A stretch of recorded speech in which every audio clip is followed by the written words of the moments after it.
Student learner YouTube চ্যানেলে তোমাদের সকলকে স্বাগত জানাই। আজ আমাদের আলোচ্য বিষয় চতুর্থ শ্রেণীর গণিত বিষয়ের সেকেন্ড সামারেটিভ এক্সাম অর্থাৎ দ্বিতীয় পর্যায়ক্রমিক মূল্যায়নের একটা উত্তর সহ নমুনা প্রশ্নপত্র নিয়ে। ফুল মার্কস তোমাদের থাকবে 30 এবং সময় থাকবে 1 ঘন্টা। এই প্রশ্নপত্রের সমস্ত প্রশ্নগুলি তোমাদের দ্বিতীয় পরীক্ষার জন্য ভীষণ গুরুত্বপূর্ণ, তাই তোমরা ভিডিওটি প্রথম থেকে শেষ অবধি সম্পূর্ণ দেখবে। সরাসরি স্ক্রিনে তোমরা উত্তর সহ নমুনা প্রশ্নপত্রটা দেখতে পাচ্ছ। 1. শূন্যস্থান পূরণ করো 1 × 5 = 5। ক 7/9 ভগ্নাংশটির হরের মান ড্যাশ। দেখো এখানে একটা ভগ্নাংশ দিয়ে দেওয়া হয়েছে 7/9। আমরা জানি ভগ্নাংশের ওপরের অংশটাকে আমরা লব বলি আর নিচের অংশটাকে হর বলি। এখানে হরের মান চেয়েছে তাই নিচের অংশটা হবে, নিচে কত রয়েছে 9, তাই শূন্যস্থানে 9 বসবে। খ 1 কিমি = ড্যাশ মিটার, শূন্যস্থানে বসবে 1000। গ 8482 সংখ্যাটির 4-এর স্থানীয় মান ড্যাশ। দেখো স্থানীয় মান বের করতে হলে যেই সংখ্যাটা আছে সেটা লিখতেই হয় এবং তার পাশে যতগুলো সংখ্যা আছে ততগুলো শূন্য। এখানে 4-এর স্থানীয় মান বের করতে বলেছে, 4 তো হবেই এবং 4-এর পরে দেখো এখানে দুটো সংখ্যা রয়েছে তাই দুটো শূন্য হবে, তাই সঠিক উত্তর হচ্ছে 400 400। ঘ সবচেয়ে ছোট মৌলিক সংখ্যা ড্যাশ, শূন্যস্থানে বসবে 2। ইঙ 1 ডজন কলার 1/4 অংশ সমান ড্যাশটি কলা। 1 ডজন মানে আমরা জানি 12টি, তাহলে 12 গণিত 1/4। আমরা যদি কাটাকুটি করি 4 × 3 = 12, 3-এর সাথে 1-এর গুণ করতে হবে, 3 × 1 = 3, তাই সঠিক উত্তর হবে 3টি কলা। 2 সঠিক উত্তরটির তলায় দাগ দাও 1 × 5 = 5।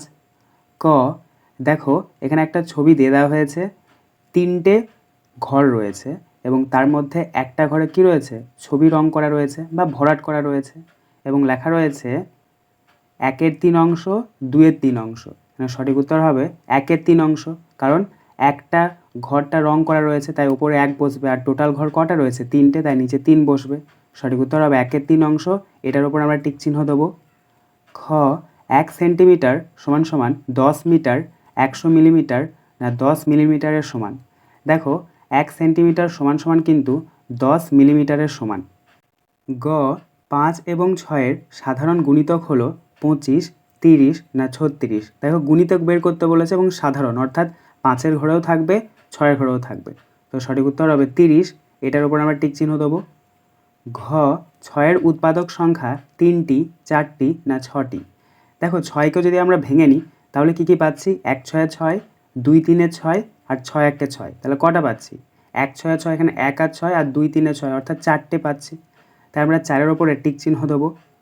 ইঙ 0.07কে সামান্য ভগ্নাংশে প্রকাশ করে পায় 7/10 না 7/100।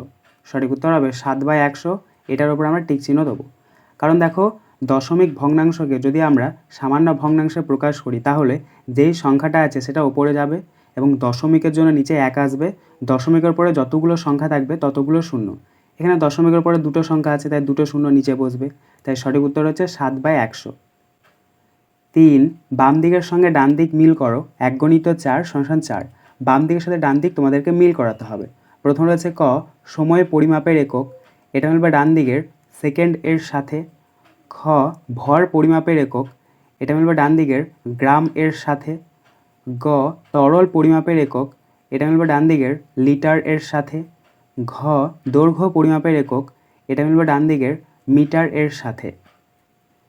4 ভগ্নাংশের যোগ করো প্রশ্নের মান 2।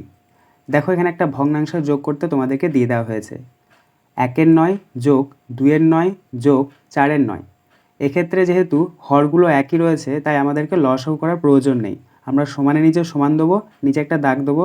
যেহেতু প্রত্যেকের হরের নিচেই 9 রয়েছে তাই 9 লিখব আর উপরে যা আছে সেগুলো পরপর যোগ করে নেবো। উপরে রয়েছে 1 যোগ 2 যোগ 4, তো আমরা নিচে লিখব সমান দিয়ে আবার একটা দাগ দেবো, নিচে 9 আছে 9 লিখব। এবার 1 2 আর 4 যোগ করলে কত হচ্ছে 7, তাই উপরে আমরা 7 লিখব। এক্ষেত্রে আমাদের যোগফলটা বেরিয়েছে 7/9। 5 ভগ্নাংশের বিয়োগ করো প্রশ্নের মান 2। 1 বিয়োগ 3-এর 4, তো 1কে 3-এর 4 দিয়ে বিয়োগ করতে হবে, তো আমরা সমানের নিচে সমান লিখব, নিচে একটা দাগ দেবো, 4 আছে 4 লিখব। এবার কোনাকুনি গুণ করব, দেখো কোনাকুনি রয়েছে 1 আর 4, 1 4-এ কত হয় 4, তার উপরে 4 লিখব, তারপর বিয়োগ আছে বিয়োগ, তারপরে দেখো 3 রয়েছে 3 লিখব, তার নিচে আবার সমান চিহ্ন দেবো, নিচে একটা দাগ দেবো, নিচে 4 আছে 4 লিখব। এবার 4 থেকে 3 বিয়োগ করলে কত হচ্ছে 1 হচ্ছে, তাই 1 বসাবো। এক্ষেত্রে আমাদের বিয়োগফলটা বেরিয়েছে 1/4। 6 2 ঘন্টা 30 মিনিট সমান সমান কত মিনিট? প্রশ্নের মান 2। তো ঘন্টা রয়েছে, তোমাদেরকে মিনিটে কনভার্ট করতে হবে।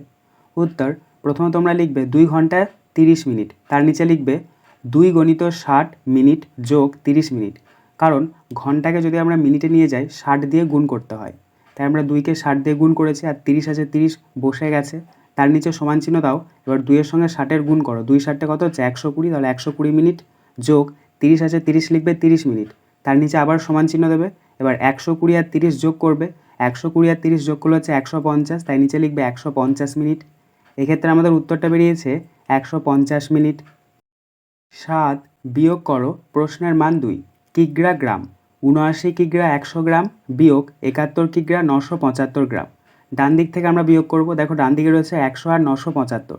100 থেকে তো আর 975 বাদ দেওয়া যায় না, এক্ষেত্রে আমাদেরকে কী ধরতে হবে 1000 ধরতে হবে, কারণ আমরা জানি 1 কিগ্রা সমান 1000 গ্রাম। তো 1000 আর 100 যোগ করলে কত হচ্ছে 1100, অর্থাৎ 1100। 1100 থেকে যদি আমরা 975 বিয়োগ করি তাহলে আমরা পাবো 125, তাই নিচে লিখবো 125। এবার এখানে যেহেতু আমরা 1000 ধরেছি, তাহলে পাশে যে সংখ্যাটা আছে সেটাকে এক ঘর কমাতে হবে। দেখো পাশে রয়েছে 79, 79কে যদি আমরা এক ঘর কমাই তাহলে হচ্ছে 78। এবার 78 থেকে যদি আমরা 71 বাদ দিই তাহলে পাবো 7, তাই নিচে 7 লিখবো। এক্ষেত্রে আমাদের বিয়োগফলটা বেরিয়েছে 7 কিগ্রা 125 গ্রাম। 8 28-এর উৎপাদকগুলি লেখো, প্রশ্নের মান 2। অর্থাৎ 28-এর উৎপাদক বা গুণনীয়ক তোমাদেরকে লিখতে হবে। দেখো 28টাকে যদি আমরা ভাঙি তাহলে পাবো 1 28-এ 28, 2 14-এ 28 আর 4 7-এ 28। এবার এগুলোর উৎপাদক আমরা পাবো 1 2 4 7 14 28। 9 নিচের সমস্যাগুলির সমাধান করো। 3 × 2 = 6। ক সুবলের বাগানে একটি 4 কিগ্রা 600 গ্রামের কুমড়ো ফলেছে। সে ওই কুমড়োর 800 গ্রাম সীমাকে, 250 গ্রাম আমাকে এবং 650 গ্রাম সুজনকে দিল। সুবলের কাছে এখন কত কুমড়ো পড়ে রইল? উত্তর, এটাকে তোমাদেরকে যোগ করে বিয়োগ করতে হবে। প্রথমে তোমরা লিখবে গ্রাম, গ্রামের নিচে লিখবে 800, তার নিচে লিখবে 250, তার নিচে লিখবে 650, নিচে একটা দাগ দেবে, যোগ চিহ্ন দেবে, যোগ করে নেবে। ডান দিক থেকে যোগ করবে। দেখো ডান দিকে রয়েছে 0 0 0 যোগ করলে 0, 0 5 5 যোগ করলে হচ্ছে 10, 10 আর 0 হাতে 1, 8 আর 2 যোগ করলে হচ্ছে 10, 10 আর 6 যোগ করলে হচ্ছে 16, আর হাতে 1 আছে 17, তাই 17 বসাবে। এক্ষেত্রে আমাদের যোগফলটা বেরিয়েছে 1700 গ্রাম। এবার এটাকে আমরা কিগ্রা গ্রামে কনভার্ট করব। 1700 গ্রামকে আমরা লিখতে পারি 1 কিগ্রা 700 গ্রাম। এবার আমরা বিয়োগ করে নেব। এবার তোমরা লিখবে কিগ্রা গ্রাম, কিগ্রার নিচে লিখবে 4, গ্রামের নিচে লিখবে 600, আবার কিগ্রার নিচে লিখবে 1, গ্রামের নিচে লিখবে 700। এবার বিয়োগটা করে নেবে। দেখো ডান দিক থেকে বিয়োগ করবে। দেখো ডান দিকে রয়েছে 600 আর 700। 600 থেকে তো 700 বাদ দেওয়া যায় না, 1000 ধরতে হবে, কারণ আমরা জানি 1 কিগ্রা সমান 1000 গ্রাম। 1000 আর 600 যোগ করতে হবে, তো 1600 হচ্ছে। 1600 থেকে 700 বিয়োগ করতে হবে, কত হচ্ছে 900, তাই নিচে আমরা 900 লিখব। এবার এক্ষেত্রে যেহেতু আমরা 1000 ধরেছি, তাহলে পাশে যে সংখ্যাটা আছে সেটাকে এক ঘর কমাবো। পাশে রয়েছে 4, 4কে যদি আমরা এক ঘর কমিয়ে দিই তাহলে হচ্ছে 3, 3 থেকে 1 বিয়োগ করলে কত হচ্ছে 2, তাহলে নিচে 2 বসাবে। এক্ষেত্রে আমাদের বিয়োগফলটা বেরিয়েছে 2 কিগ্রা 900 গ্রাম। অতএব আমরা উত্তরটা লিখে নেব, সুবলের কাছে এখন 2 কিগ্রা 900 গ্রাম কুমড়ো পড়ে রইল। এবার দেখে নাও পরের প্রশ্নটা, ক্ষয়ের দাগের প্রশ্নটা কি বলেছে? অজয়বাবু 120টি চারা গাছ কিনে আনলেন, 20টি সারিতে সমান সংখ্যায় ভাগ করে রাখলেন। প্রতি সারিতে কতগুলি চারা গাছ রাখলেন হিসাব করো। উত্তর, এটাকে তোমাদেরকে ভাগ করতে হবে, কারণ এখানে বলেই দিয়েছে যে ভাগ করে রাখলেন। তো আমরা 120কে 20 দিয়ে ভাগ করব। আমরা ভাগের বক্সটা করে নেব, মাঝখানে লিখব 120, বাঁ দিকে লিখব 20। এবার আমরা নামতা করব। দেখো 20 কততে 120, 20 6, তাই উপরে 6 লিখব, 120 নিচে 120 লিখব, নিচে আমরা কাটাকুটির চিহ্ন দিয়ে দেবো। ভাগটা আমাদের মিলে গেছে। অতএব উত্তরটা লিখে নেব, প্রতি সারিতে 6টি চারা গাছ রাখলেন। আজকের আলোচনা পর্বটি এখানেই শেষ হলো। আশা করি ভিডিওটি তোমাদের ভালো লেগেছে। যদি ভালো লাগে একটা করে লাইক করে দিও। সবশেষে তোমাদের কাছে একটাই অনুরোধ, যারা এখনও পর্যন্ত আমাদের চ্যানেলটিকে সাবস্ক্রাইব করে উঠতে পারোনি, তারা চ্যানেলটিকে সাবস্ক্রাইব করে পাশে থাকা নোটিফিকেশন বেলকে অল প্রেস করে নিও এই ধরনের নতুন নতুন ভিডিও পাওয়ার জন্য। ধন্যবাদ।